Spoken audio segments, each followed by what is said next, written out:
Bernstein. I'm the executive director and founder of Bards, and it's a pleasure to have you here this evening. As Mary was saying, you are just so brave and dedicated and very much appreciated.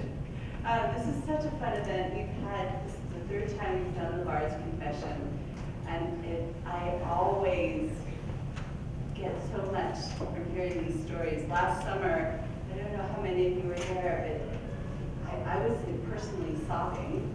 Oh, good.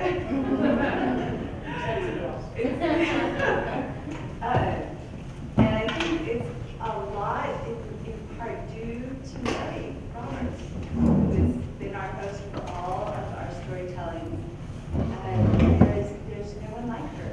Who holds this thing together, and it keeps all of the storytellers hopefully in one big bundle trying to actually get here tonight.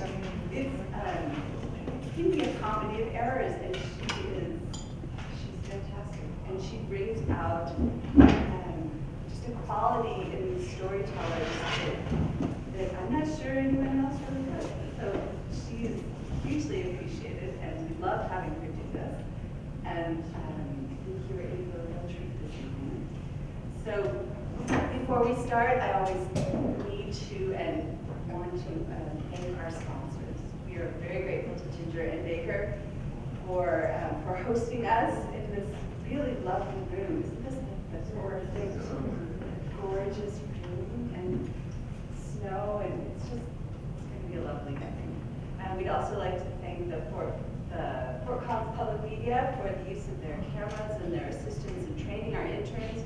It's a great additional educational thing we get to do is help young people understand the art of videography and being involved in that aspect of our festivals. So I will have the opportunity to turn it over to Mary, but please also make sure that you take your program home, take some time, look at all the other events. WinterFest goes on through February 10th. There are some incredible artists, musicians, speakers that will be here this week, and you really don't want to miss them. So we'll see a lot of you at other things. Thank you, Jenna. I always say this, but I'm sure that I think I am. I just want to explain what's happening tonight. Who here has not attended a storytelling event? One? Oh, okay. Well, most of you know what's going to happen, and you all know the Moth Radio Hour, correct? So we try and copy that. They have 20 minutes or so. They're experienced comedians or authors. They've been doing this for a long time, and there are some people who are amateurs. These are amateurs, and I put out the call for this. It was probably September, October, and I coached probably. This is not a complaint. It may sound like it though. 10 or 11 storytellers, and one after another had to bail for good reason. So I wasn't really angry with them, but I was a bit upset when one of them bailed 2 weeks ago, and I said, okay, I'll tell a story, which I don't like to do when I'm the MC, because that's extra work for me, and I don't like to do extra work. But anyway, so appreciate you being here once again. All of our storytellers have had a really, I don't say difficult, but it's a struggle to get to the heart of the story. I teach at OSHA Lifelong Learning Institute. Any of you know that? Everyone thinks I'm saying OSHA. So I'm going to OSHA to teach people about story. No, it's OSHA.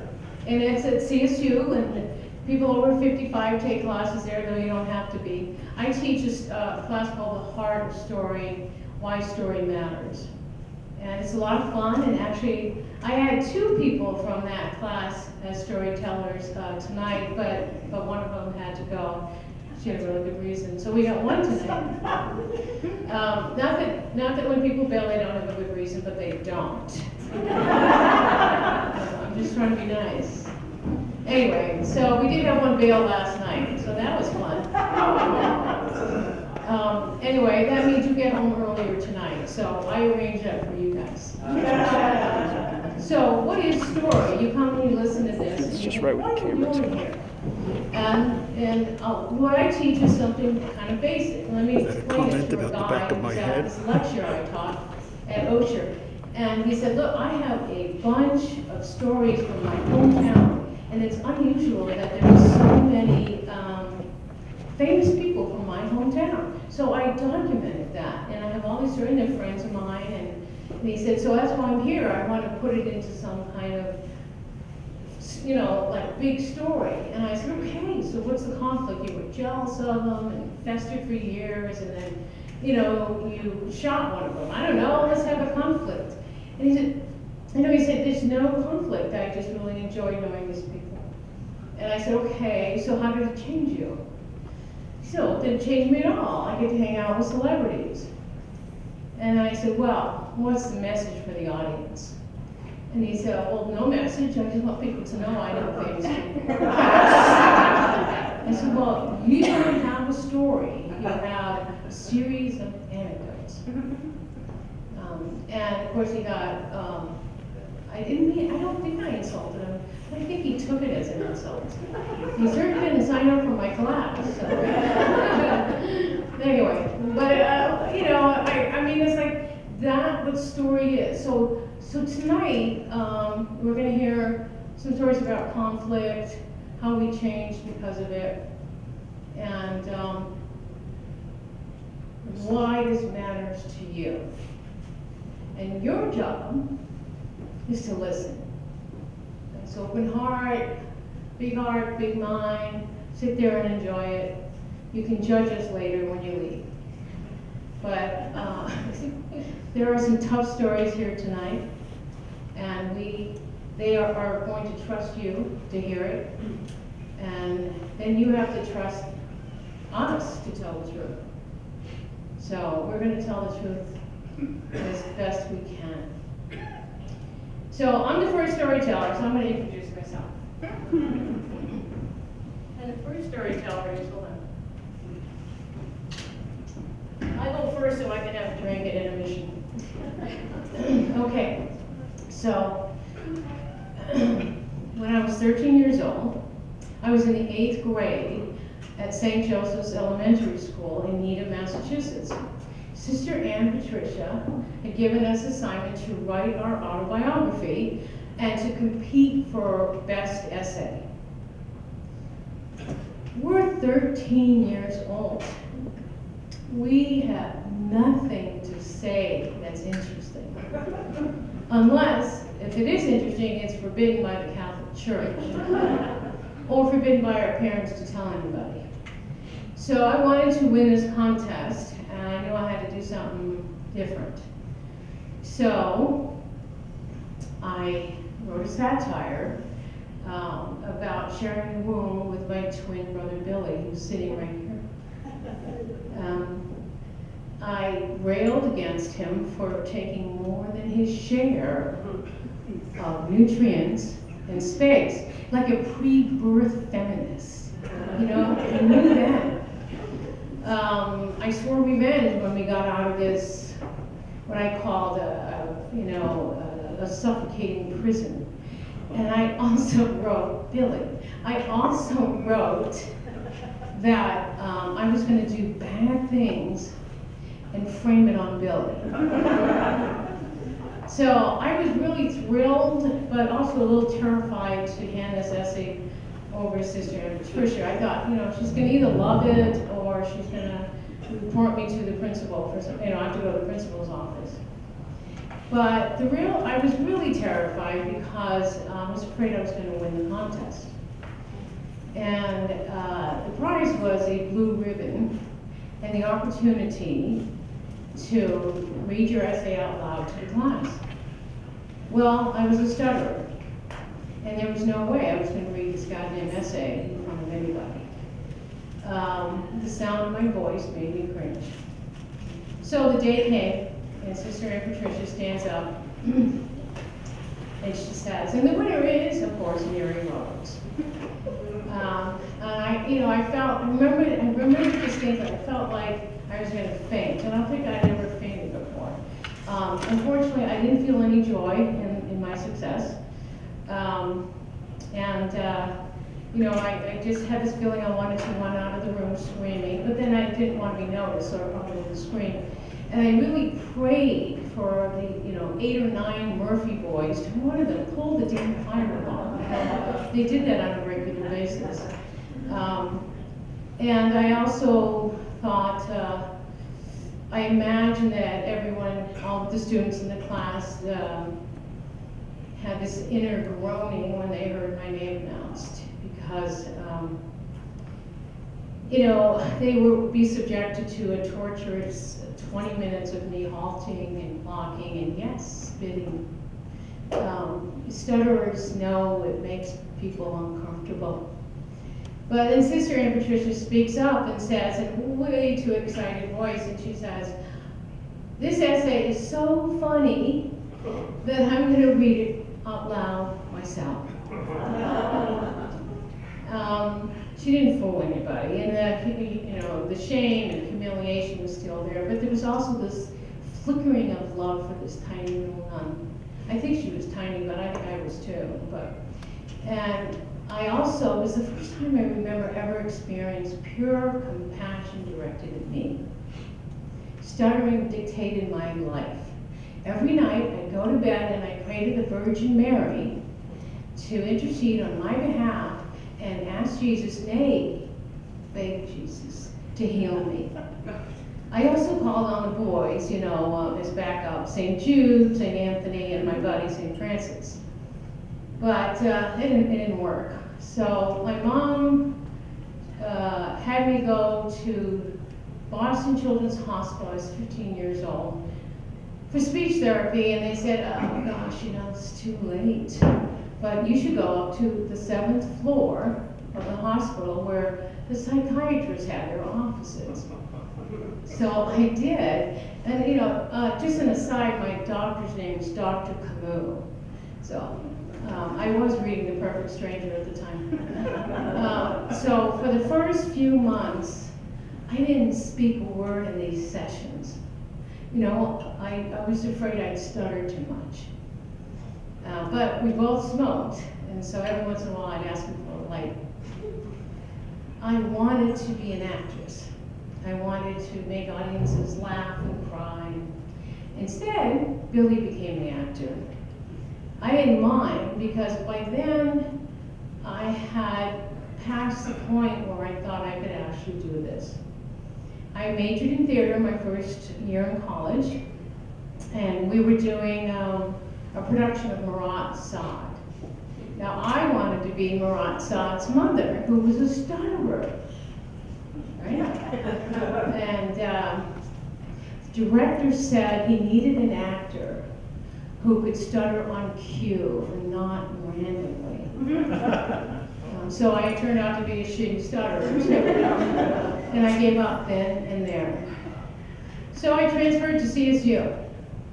And a year or so later, I was living in this house with a bunch of people, and one night I told them that my uncle had offered to send me to the Stuttering Institute in Virginia for a month-long retreat where they promised great results. But I didn't want to go because I was afraid I'd stutter too much. That's ridiculous. But it is what it is. So while I was discussing it, one of the guys who was there, who hung around a lot, he says, and I'm not kidding, he says to me, "Oh no, you can't get rid of your stutter. It's so cute." And I don't know what I actually said, but now it's like, was that intended as a compliment? An insult? A careless expression of the male gaze. I had spent my entire life agonizing every time I had to speak a sentence that had more than 3 words in it. Cute. And the next day, I took my bike and went over to the speech therapy department, and I decided I'm going to get serious. So I had this great therapist, and one day she said to me, I need you, and it's up to you, to speak in front of a speech therapy class about stuttering. And I agreed. I was 20 years old. It was damn time. So I thought, okay, it'll be a nice intimate affair, kind of like tonight, But instead it was like this stadium size, lecture hall. I had a lectern and a mic. And, I wasn't that prepared. I wasn't going to give a speech. I didn't have a speech. Instead, the teacher said, why don't we just have some questions? It's fine with me. And most of the questions was a version of this. Do you stutter when you're drunk or high? And so, I had to answer that about 5 times. No, I don't. So afterwards, a gal came up to me and she took me aside and she said, I'm a stutterer and I haven't told my boyfriend. Now, I could have been snarky and said something, but I didn't. And she says, goes on, we've been together a year, and she says, I've done all the tricks we stutterers know. We drop stuff as a distraction. We fake a sneeze or a cough, a prolonged cough. We point. And everybody looks in the other direction. We yawn, we swallow. I even had this, it's called a harump. I had my own version of it. All just to hide the fact that we can't speak at the moment. It's exhausting. And then she says, I'm afraid my boyfriend will break up with me if I tell him I stutter. This is what stutterers think about themselves. We have a problem, and we assume that everyone else thinks it's a fatal flaw, like we do. Reality doesn't matter, and you know what else doesn't matter? Telling us that all these famous people stutter. No need, no need. And it also doesn't matter that you tell us our stutter is cute. It's not only, it's also insulting, by the way. So a few months ago, I listened to an interview on NPR with a black male professor of political science. He stated that being a black man in America doesn't compare to the trauma and fear he felt as a stutterer. It shocked me, but I understood. So in 2013, long after that, I was with a group of people, and we were educating the people about the connection between puppy mills and pet stores. And I had 3 terriers at the time. One of them I had gotten at the pet store. I'm just sorry, right in front of them telling you I'm sorry. And so I felt really guilty about it. So I felt if I shared my experience, that other people would be inspired to adopt, not shop. So I submitted a proposal to Ignite for Commons. If you don't know what that is, it's you get on stage in front of 1 million people and you got 5 minutes and 20 slides. It's disconcerting. It was accepted. I did okay.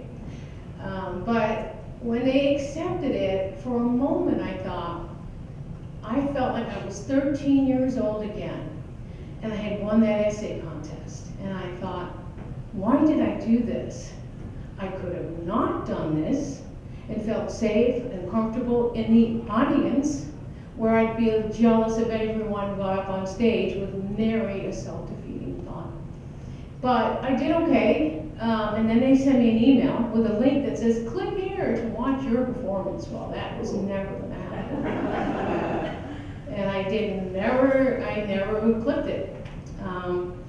few months later, may have been a year, I don't know, I can't remember.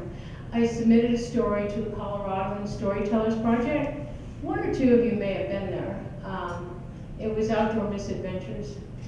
And it was a story about a hike that I took at Conundrum Hot Springs in October with a guide that went terribly wrong.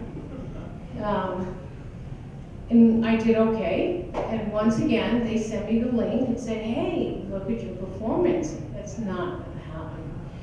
So a year later, I clicked the link. It may have been 2 years. And it was pretty good. The audience was engaged, people were laughing or sighing, solidarity. I had lots of ums and hesitations, and I kept stepping away from the mic. I don't know, I was a little afraid of it or something. And I even harassed a little kid in the front row. It was, well, he laughed a little too hard at one of my very vulnerable moments. So he was like 10 years old, and I felt bad. And anyway, so, you know, I thought, I'm really proud of this woman who was finally speaking. And you know, when I listened to it, I thought of ways I need to improve instead of turning away in shame. I wish I could go back to that 13-year-old girl in the 8th grade to tell her, no worries, you're going to be able to speak, even though it's 50 years in the future. I would probably lie about the time frame, you know, like 10 years, maybe 5. But you know, I'm one of the lucky ones. I'm a moderate stutterer. You know, with a little effort and courage early on, I may have overcome this a long time ago. Instead, I did not face those old and useless fears that stopped me from doing what I wanted. And I regret that. Sure, you're gonna say better late than never, but 50 years is a long time. And maybe I had to do this path. Maybe, you know, all of us, in order to get to where we wanted to go, have to take this journey. And my only takeaway for you is don't do what I did. Don't wait 50 years. Do what you're here to do now and find your own stage today.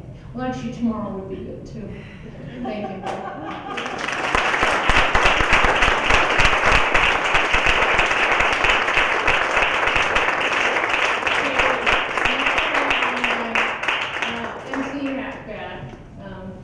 So if you know any stutterers though, you know, I don't know what to tell you, seriously.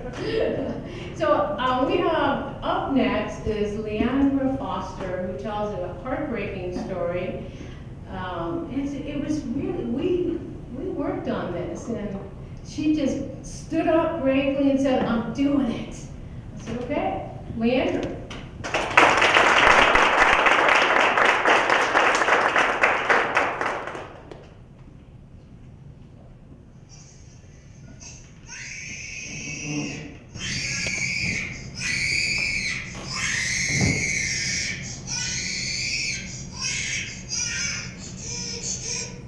So that is my son at 8 months old, crying, obviously. And that was only 12 seconds of listening to that scream. So there were times when I would be changing his diaper with him screaming like that.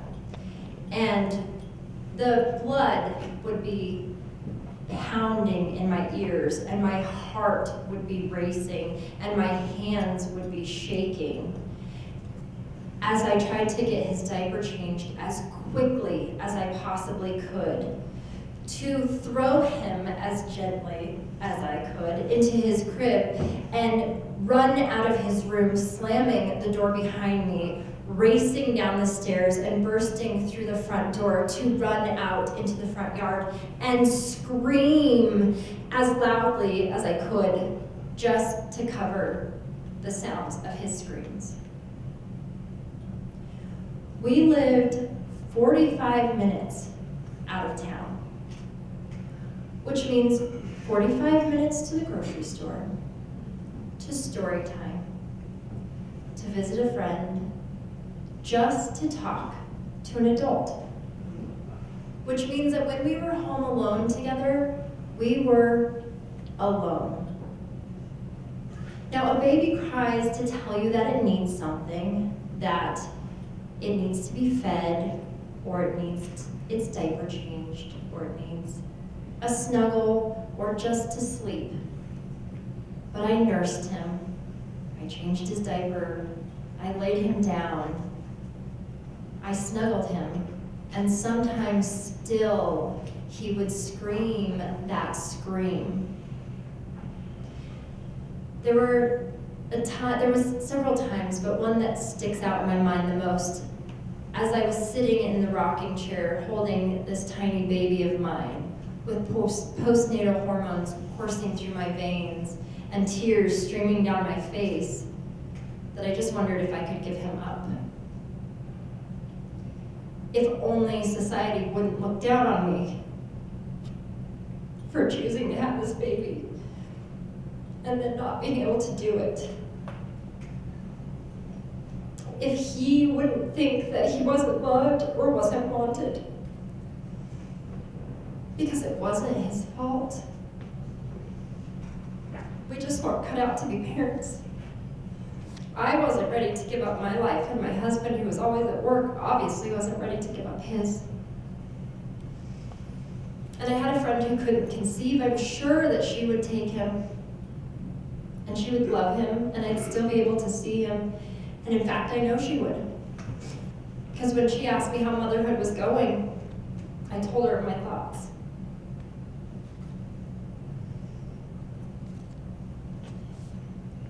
When he was about 1.5 months old, we had Easter, and my cousin, who already had kids, looked at me and she said, "Do you understand now why they have to tell you to walk away before you shake a baby?" And I got it. At that point, I already got it. And in fact, at that same time, there was a woman here who drove her minivan into the lake with her children strapped into their car seats behind her. And I got it. I completely understood what drove her to that point. I'm not saying I condoned it, but I got it. And I just hoped that I would get help before it got to that point.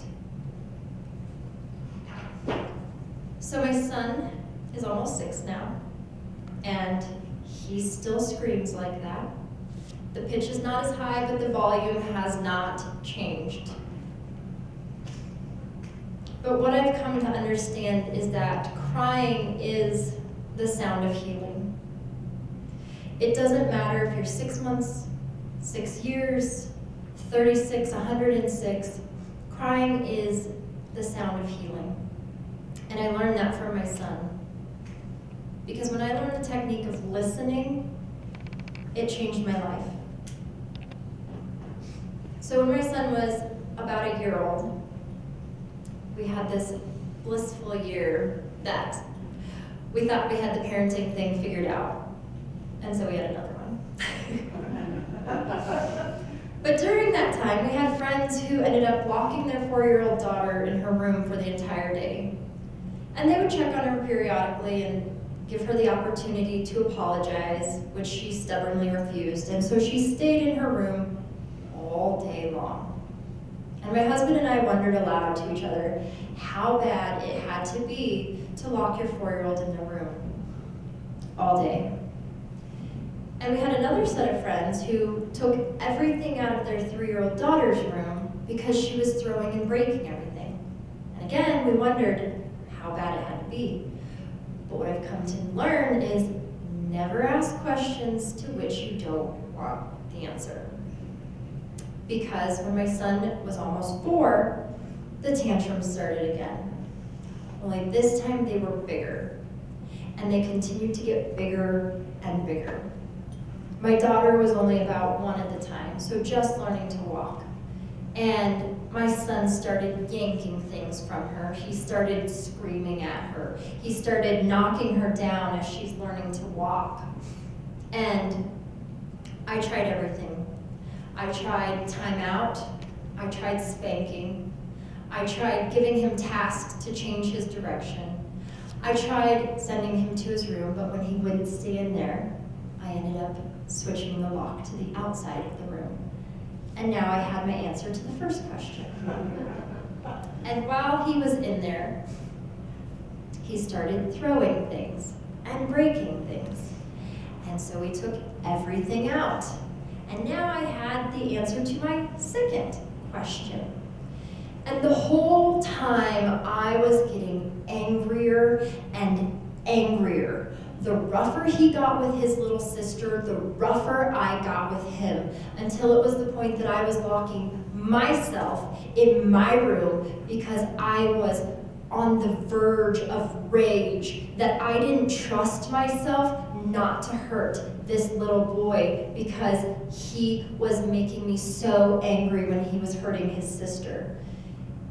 And I found myself yet again wondering if I could give up my kids, because I couldn't force myself to leave my bedroom and check on my children to make sure that they were safe, because I hated being a mom so much.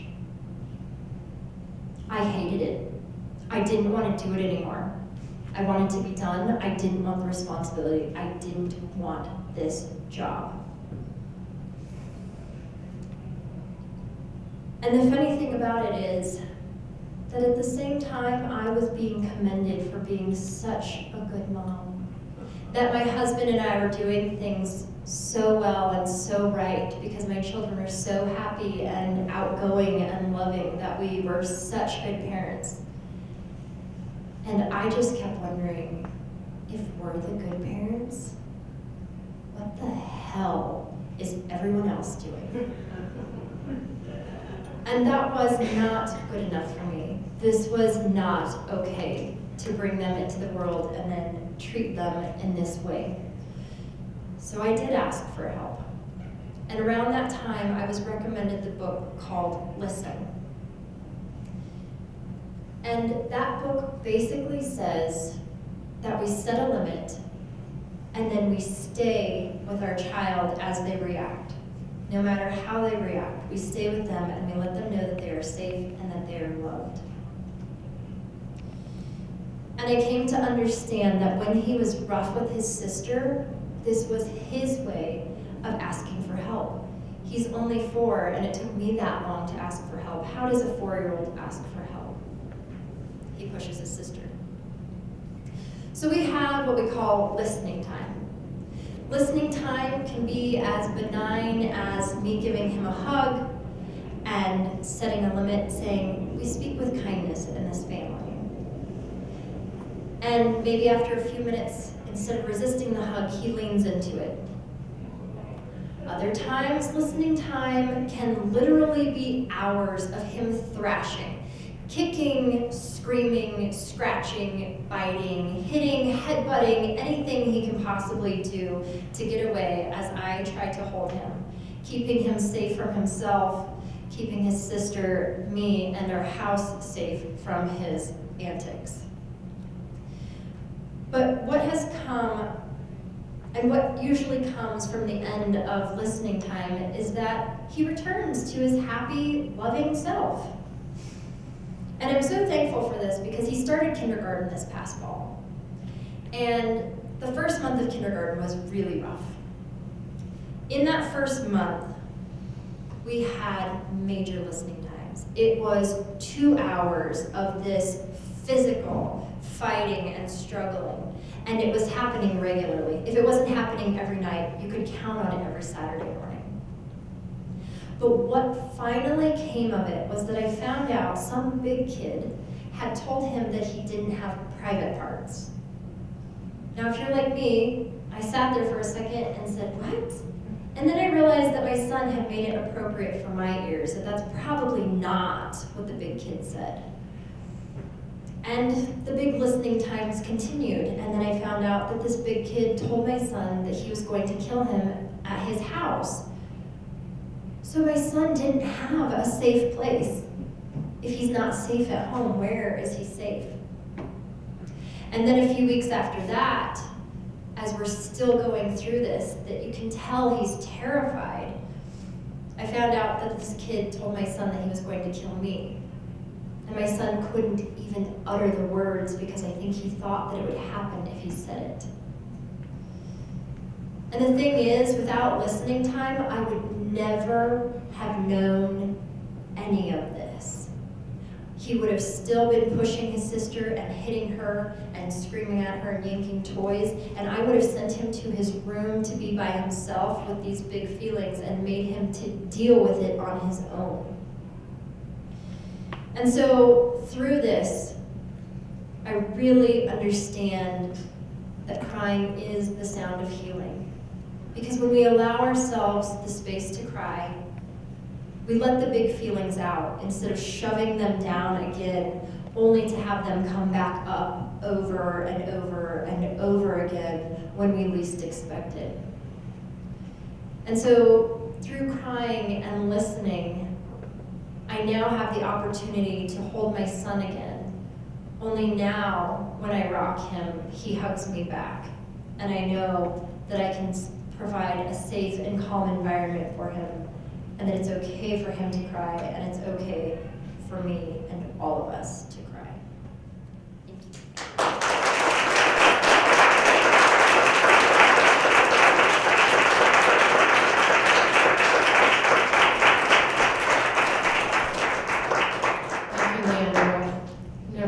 About having 3 damaged terriers again.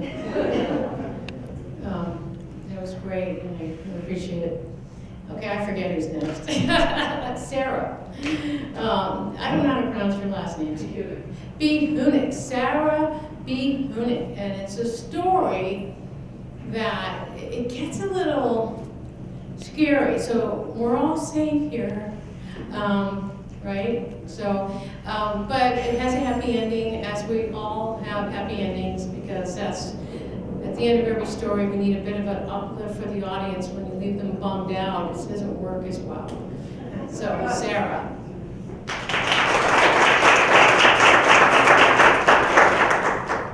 Well, I'm not sure.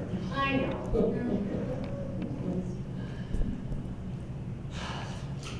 So it, excuse me, I might need a little water first.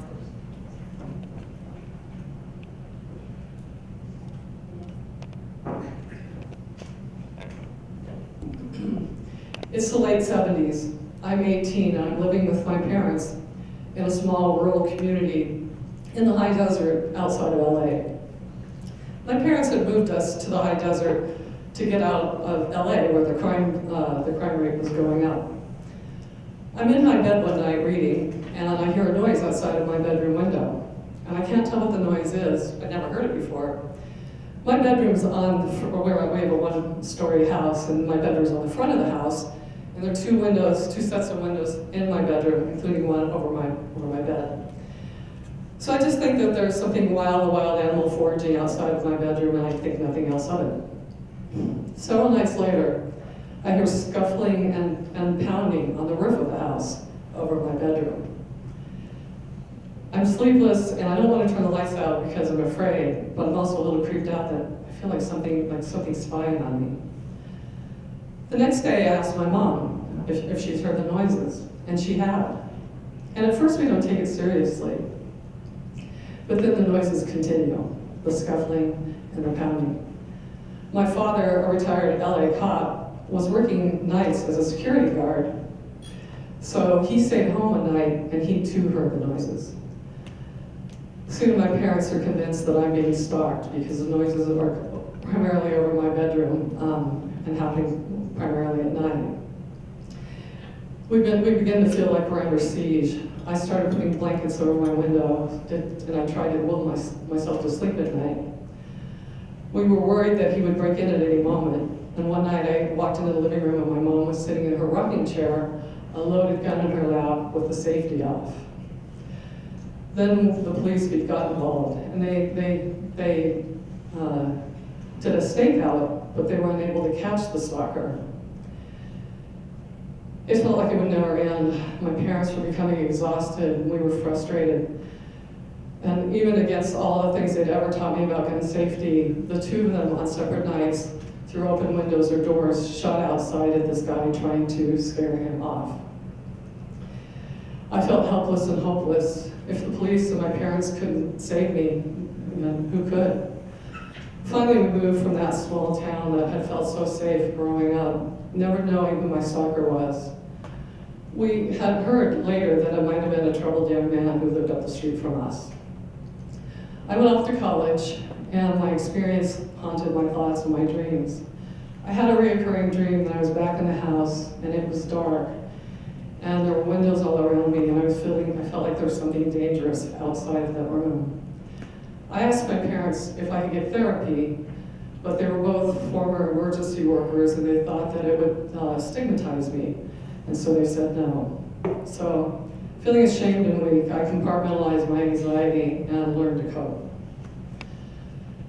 7 years later, I'm in my bathtub in my apartment in a small university town in the Midwest. It's after midnight, and I've been packing all day to move. The apartment complex is empty because I hear no sounds during the day because it's in between semesters. But I'm startled and surprised to hear a noise at my front door. And I think, I haven't heard anything all day, and it's after midnight, so why would anybody be visiting me? I didn't expect it.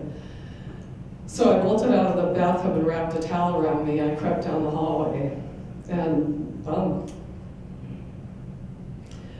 I looked around the corner of the hallway into my front door, and I had latched the hook, the safety lock on the door, but I hadn't locked the door. And the door was open a crack, and there's the hand inside the door trying to unbolt the bolt. And there's somebody, he's saying a woman's name over and over, and it's not my name, I don't know who she is. And I say, she doesn't live here. And he keeps saying the name and trying to unhook the bolt. I know he's gonna come through the door, and so I dive for my landline phone, and he breaks the door down and lunges at me, knocking me to my knees. I was able to dial 911, I screamed and dialed 911, but he ripped the phone cord out of the wall. I screamed again, even though nobody could hear me. As he turned, he knocked me over on my back and started slapping my face back and forth. I don't know this guy, never seen him in my life. He's about my size. He doesn't smell like alcohol, he doesn't look like he's on drugs, and he doesn't say anything. Well, here's where I'd like to thank my high school PE teacher for the 2 weeks of self-defense classes that she had. She taught us on maps inside the women's gym that Title IX built. She said, gouge him in the eyes, knee him in the crotch, do whatever you can, bite him, just do whatever you can to survive. And that was Mrs. McKay. So there I am lying on my back, and suddenly I get really mad, and I lunge up and I bite him on the shoulder. And he looks surprised, and he jumps up and he runs out, leaving me beaten and battered, anger flowing out of me and fear replacing it. Then I'm naked and vulnerable, and I run to the door and I lock it in case he returns. I dress and I take and load the .22 caliber handgun my father had given me that I never wanted, but now I was appreciated that I had. He'd ripped the phone out of the wall, so I couldn't call anybody. We didn't have cell phones. And I knew I needed to get out of the apartment. So, in a scene reminiscent of Jodie Foster in Silence of the Lambs, I put the gun in my hand and I go out and I walk with my hand shaking up an unlit hallway, and I sprint to the safety of my car. I do report the attack to the police that night because I didn't want anybody else to be attacked. And I shouldn't have bothered because they didn't believe I didn't know my attacker. And this made me really, really angry. The bruises on my face and the carpet burns on my knees eventually heal, but emotionally and psychologically, I don't. People have asked me if the stalker and the attacker were the same person, and I really can't say. These were events that were 2 states and 7 years apart, so I don't think so. But I will tell you the effect on me was the same. Nights I was sleepless with insomnia, and I would huddle in my bed in the middle of my room away from windows, Living in fear, I moved multiple times trying to find a safe space. My life went on, but I still suffered bouts of insomnia and anxiety. And it didn't help that I worked on a high-pressure job for the next 5 years in broadcast news. Sirens would go off and my adrenaline would go up. My nervous system was always on high alert. But then I relocated here to Fort Collins and I left the news business. I went to therapy and I also saw my doctor who prescribed anxiety drugs and sleep aids. And the insomnia eased and so did the anxiety. Then 5 years ago, I was diagnosed with metastatic melanoma that 10 years ago my doctor told me would be a terminal diagnosis. But now with therapy, I had a chance to live. I started juggling infusion therapy every 3 weeks with a 3-hour drive to Denver daily.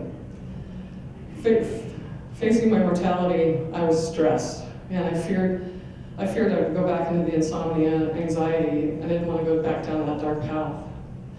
And a friend of mine recommended a sound-aided meditation app that she used to help her deal with life stresses. I downloaded the app and began scrolling through the sounds and the offerings, and I found a composition that helped me go to sleep at night. Encouraged by this, I started a daily meditation practice.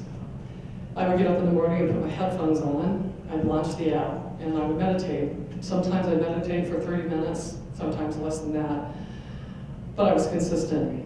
These calming sounds really helped to ease my anxiety and my fears. And as I completed each session, I was feeling stronger both psychologically and emotionally. Late last December, I'm meditating on my meditation cushions. I have blankets wrapped around me against the chill, and I'm coming out of a 30-minute meditation, and I realize I'm crying. Tears are streaming down my face. And it's in part because I'm grateful. I'm so grateful, but I'm also grieving. That day before that, blood tests and my cancer doctor confirmed that I'm still free of cancer. But that night, my beloved cat, Lewis, who became gravely ill and he died in my arms.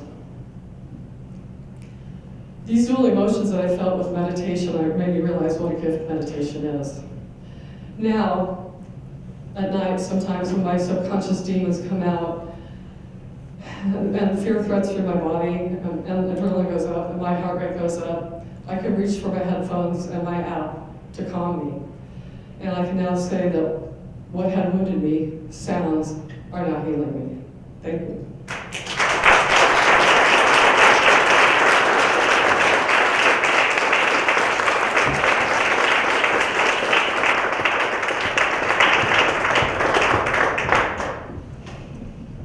Well, you can see what we have to go through when we do these stories. This just isn't calm. They have to go, I force them to cry and go through a difficult time, but they come out with these awesome stories. So it's well worth it, ladies, right? Just asking. So we're gonna take a break. We have 3. We're gonna have is it a 10-minute break? Because we're gonna try and get you all home early. This was all planned, by the way. So 10 minutes, 10 minutes good for everybody, and then we'll have 2 more, and then a special surprise. So have fun, don't chill, get yourself a drink.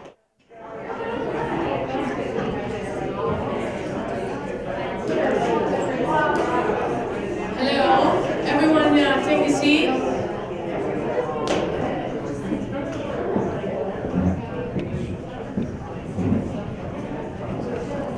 So, isn't this fun?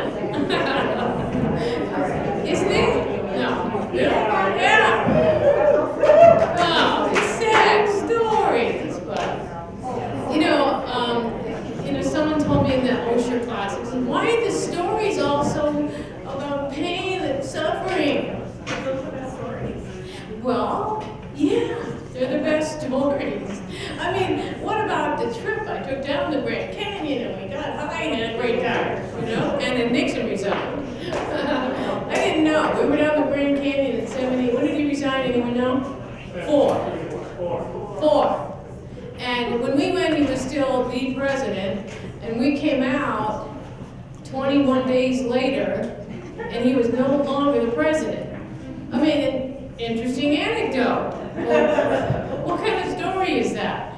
How high did you get? You know, that's about it. So, that's not a story. I couldn't make it one, I could think of something. But anyway, so we have 2 more storytellers, and our next one is Deanna May, which is such a pretty name. I've been calling her something else all this time.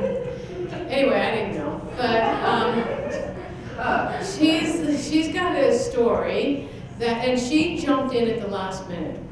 So I'm very grateful that she has, or I would have to tell another story about Billy, and I would. But anyway, so Deanna.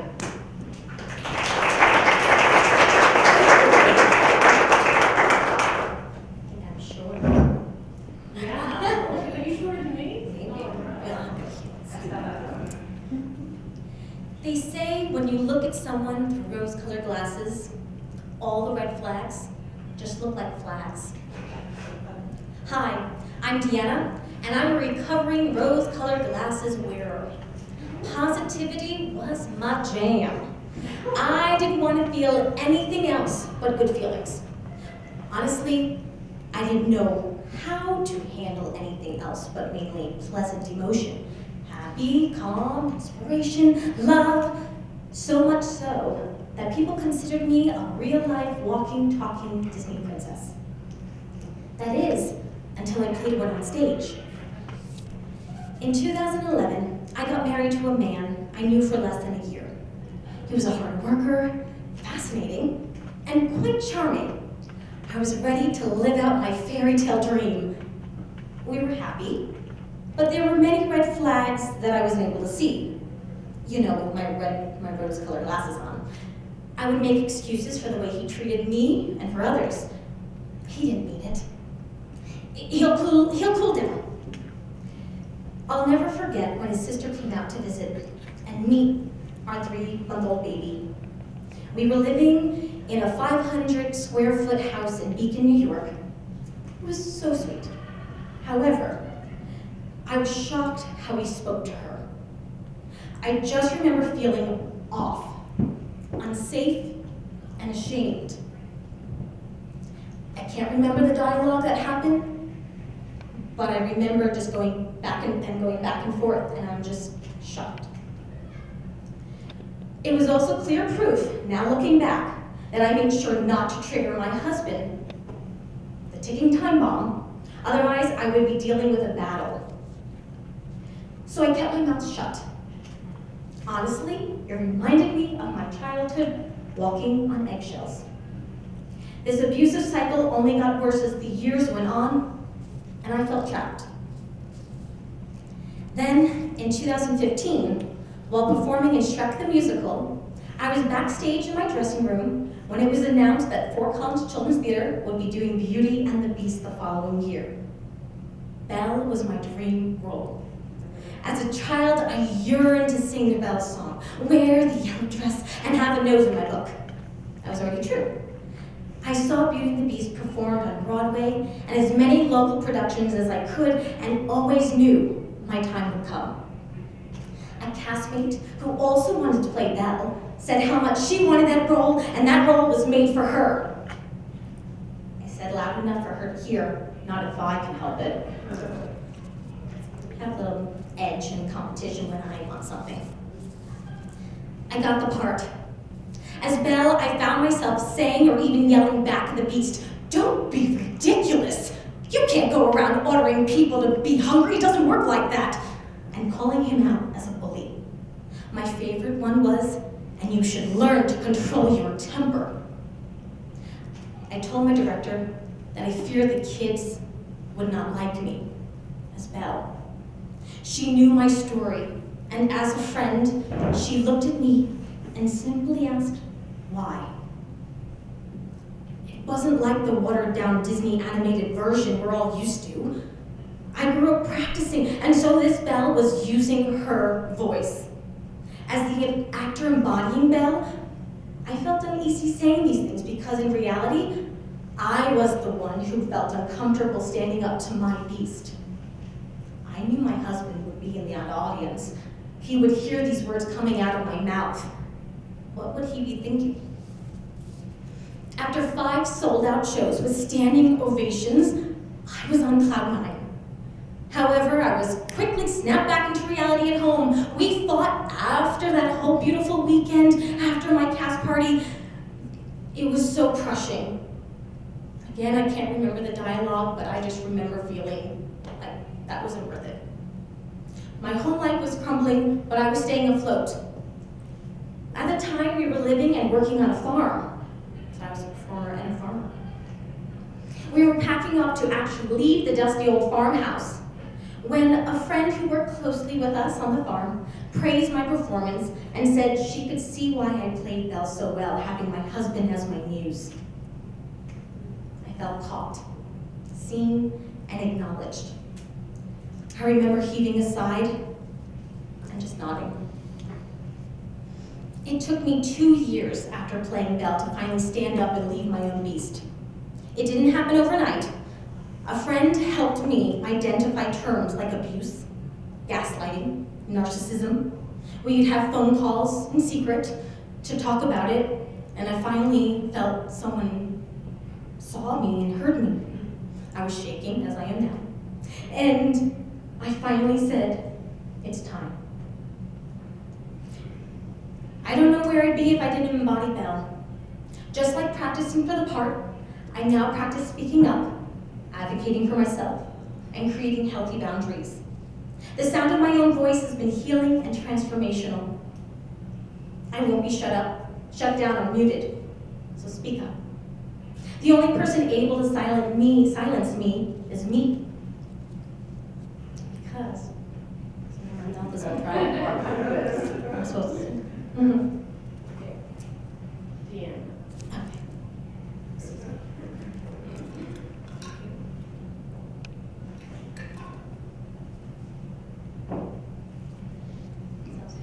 So the only person able to silence me is me, because there's been a change in me, a kind of moving on, the one I used to be, I still depend upon.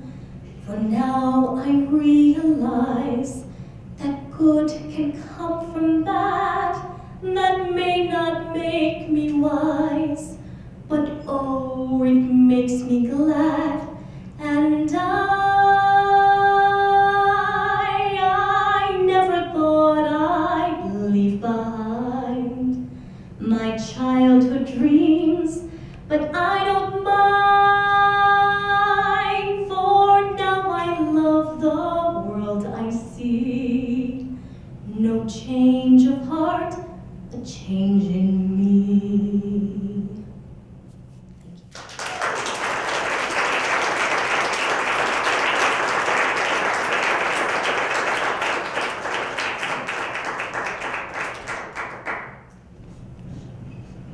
I bet you didn't expect that. I want to thank Deanna for jumping in this past week. Sometimes we work on these stories for a couple months. And so when you have to do it like that, you do it, it's tough. And so if any of you ever want to try it, just give me a call. And be prepared for some tears in the Starbucks over on Drake. So we have our last storyteller. I told you I didn't get you out here early. I'm sure you don't mind. This is, she's one of my favorite storytellers. We keep threatening to do a one-woman show. She would direct me, and I would talk about my 13 rescue dogs. And I think we may do it. It'd be pretty silly, but funny and moving and, deep. So Marge Hahn, see, we all have these childhood issues, of course, they keep coming up, and why not? They inform who we are today. Marge has this wonderful story, and again, I forced Marge to do this. She said, I can't do it, I'm so busy, and I don't have a story, and I said, well, we talked for like 5 minutes. And she just like almost vomits this story out. And I said, well, awesome, we got it. You know, she's a writer, editor, so she kind of knows what she's doing. But we all need a little help, you know? I mean, it's sitting in our heads. We don't know, but if someone says, oh, tell me more. That's how we do it. So, Marge on.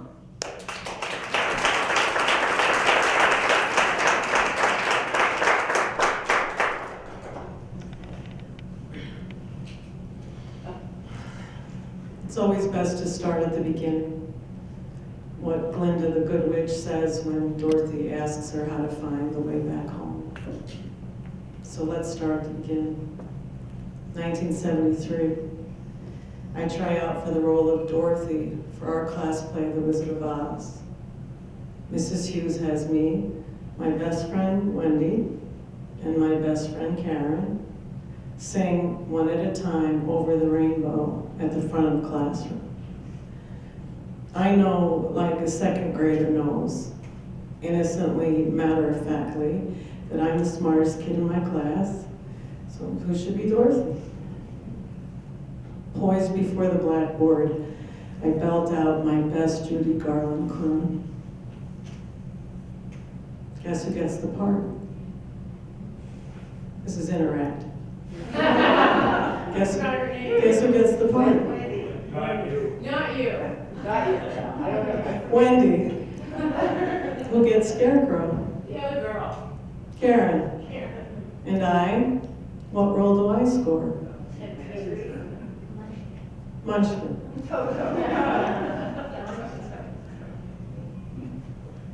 And whose stuffed dog won at this town carnival?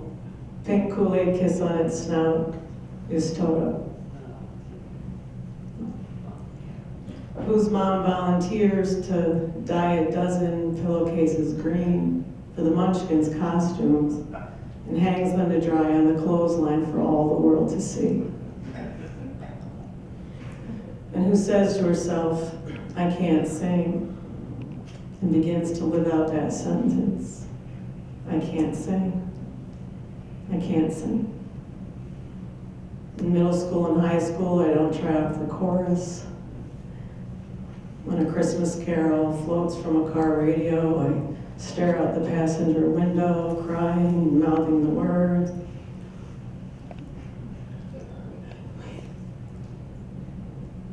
For days after a concert by my favorite folk singer, I ache as if I've lost my true love. And boarded singer and songwriter that I am, I write poems like this one, No Place Like Home. What girl wouldn't want to be Dorothy, to be spun up high above the dusty gray sky of Kansas with just a basket, a little dog, and a dress?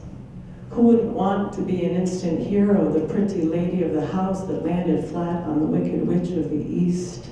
Faceless villainess in garish hose and sharp-nosed shoes whose latest crime was picking on nice folks half her size. What girl wouldn't want a fashion makeover from Glinda, the Good Witch, best dressed in all of Oz, the Lollipop Guild notwithstanding? Her lilting voice a wise advisor on the long, strange way to the wizard. And who wouldn't want her wanderings underlined with bright yellow bricks, ruby shoes to rescue her quick, restless feet, friends with smarts, heart, and spunk that make a monkey of a dead witch's sister from the West?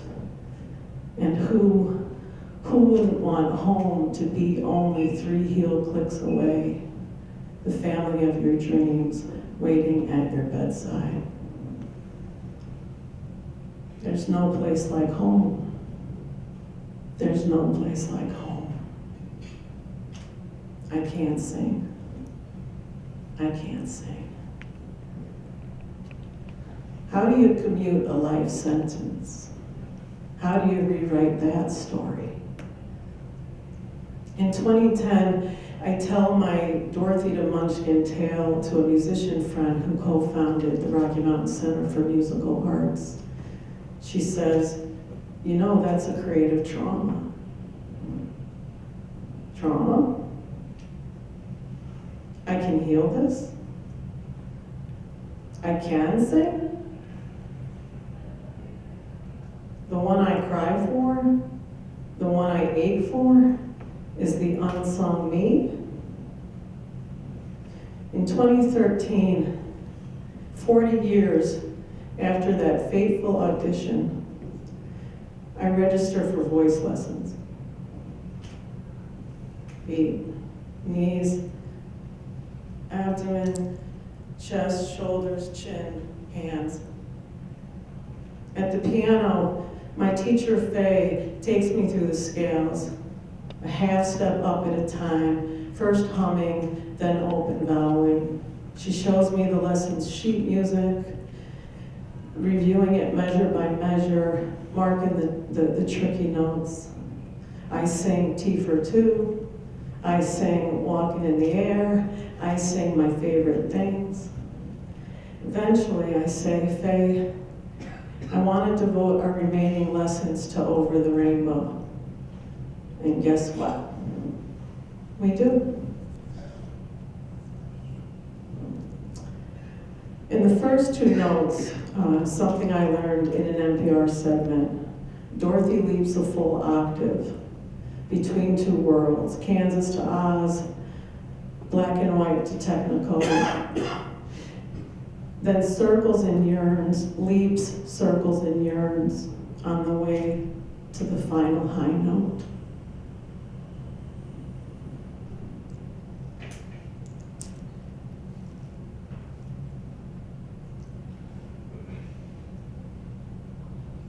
Somewhere over the rainbow,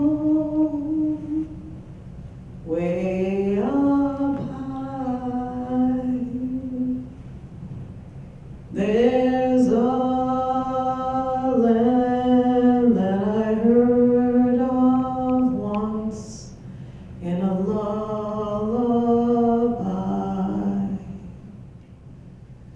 Somewhere over the rainbow, skies of blue, and the dreams that you dare to dream really do come true. Someday I wish upon a star and wake up where the clouds are far behind me,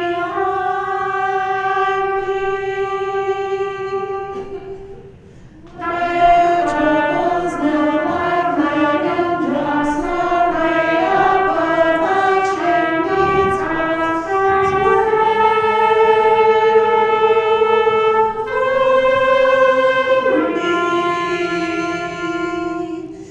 Somewhere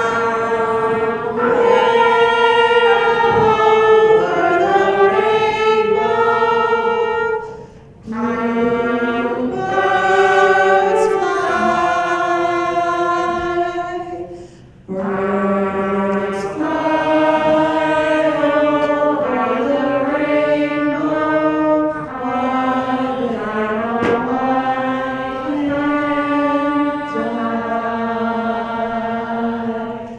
If happy little bluebirds flying on the rainbow fly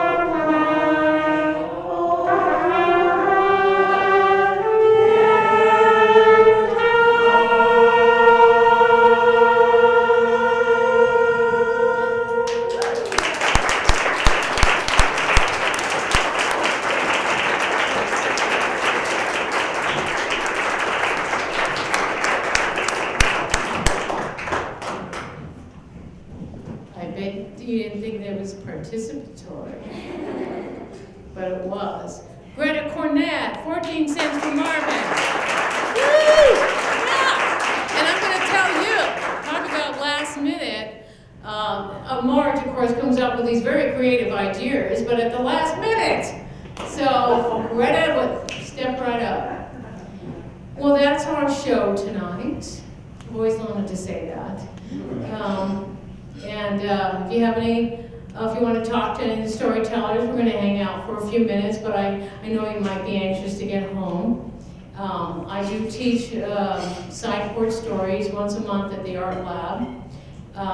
We gather and we tell 5-minute stories or not. You don't have to. And we give each other feedback, which is just so valuable. It's $10. You gotta pay for it.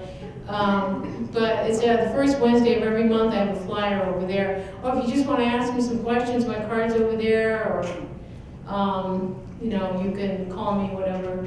But I'm gonna tell you, this has been really fun, and I hope you had a good time too. And we get you out here early. I have no idea what time it is. Anyone know?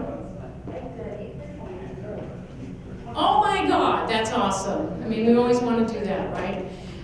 Thank you for paying attention. Thank you for coming out, and thank Off the Hook Arts for still thinking that they want to do this. So, good night and safe driving.